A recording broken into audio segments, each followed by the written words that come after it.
పైకి ఎక్కినాక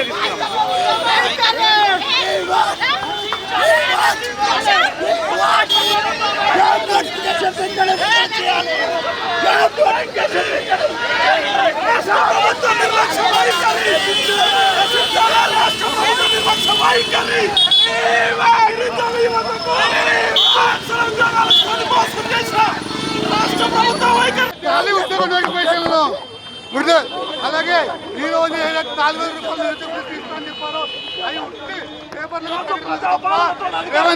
నిరుద్యోగ కాలను భర్తీ చేయాలని, జాబ్ క్యాలెండర్ విడుదల చేయాలని చెప్పి నిరుద్యోగ సంఘాలు ఇవాళ సెక్రటరీ ముట్టడి పిలుపునిచ్చి అయితే బీఆర్కే భవన్ దగ్గర నుంచి డివైఎఫ్ఐ ఆధ్వర్యంలో నిరుద్యోగ సంఘాలు సెక్రటరీ ముట్టడి పిలుపునిచ్చాయి. బీఆర్కే భవన్ నుంచి ర్యాలీగా బయలుదేరిన వారిని బీఆర్కే భవన్ దగ్గరే అడ్డుకున్నారు పోలీసులు. అడ్డుకొని వాహనాల్లో ఎక్కించి పోలీస్ స్టేషన్ తరలించారు. అయితే ఏదైతే రేవంత్ రెడ్డి సర్కార్ హామీ ఇచ్చిందో 2 లక్షల ఉద్యోగాలు, జాబ్ క్యాలెండర్ ప్రకటిస్తామని చెప్పి వాటన్నిటిని భర్తీ చేయాలి, హామీలు నెరవేర్చాలని చెప్పి నిరుద్యోగ సంఘాలు డిమాండ్ చేశాయి.